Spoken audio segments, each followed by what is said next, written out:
Welcome back. A new form of couples therapy that involves 30 days in a row of sex. Shelley Varode here to talk about the 30-day sex challenge. It sounds like, the way it sounds like a weight loss, like The Biggest Loser, like the weight loss challenge. It makes it sound like impossible.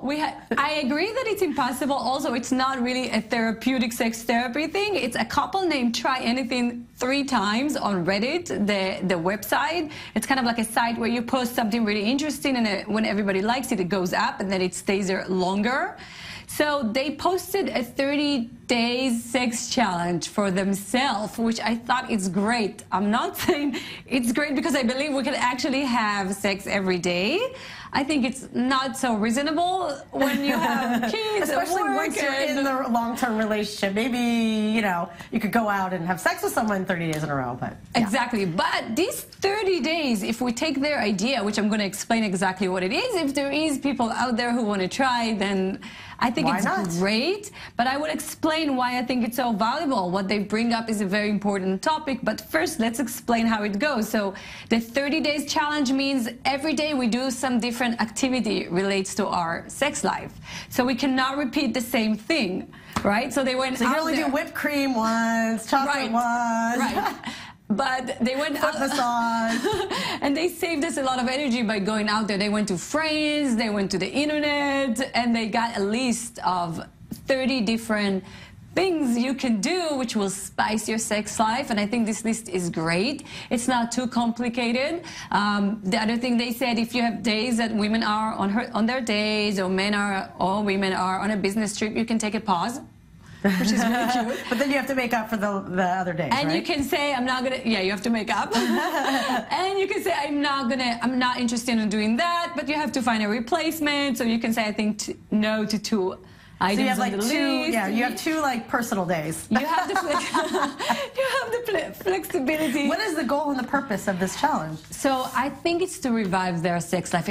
I wish I would know who this couple is and what happened to them after the 30 days and if they were able to complete the challenge. But here's the beautiful thing. This challenge come to remind us that if we wait for things, even sex, even intimacy, even sensuality to come spontaneously, sometimes it will not come at all. So first we have to prioritize it. The second thing they bring up is not everything revolves around bed. There is also sensuality and flirting and massage, and they remind you other stuff. Also, a lot of intimacy. Right, so one of the activities would be take a bath with candles, something like this. So it's like the romance suggestions. You make it sound much romantic, I have to admit. So they remind us that we actually have to put time on our schedule for each other. This is why I think it's so important. Also, spicing our sex life. Routine goes into the bedroom. It sneaks in. Somehow we end up always with the same day, the same time, the same spot. It's getting, even when it comes to sex, it can be very boring. Yeah. And they are here to remind us that first of all, every little thing you're going to change and twist in your sex life, it's going to be exciting because it's new, because it comes to passion. So I think it's a great thing to see it. Also, everybody can go online to Reddit and find they did all the research, so you can just have a list of things to do. Exactly, that you can do. The other important thing, and I think this is the most important thing for me, that I see a lot with couples, is that when we meet, we're very open-minded when it comes to sexuality. Along the time in the relationship, we start limit each other preferences.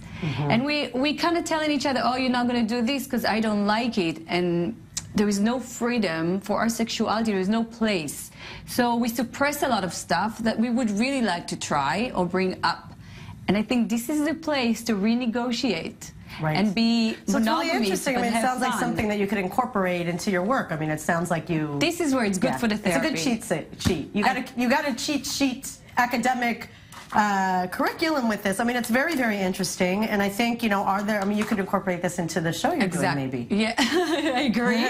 And also, I do this with couples. I always tell them, go find some new things, try romantic night, try to spice your sex life, do stuff that will bring your passion back. Right. All right. Thanks, Shel.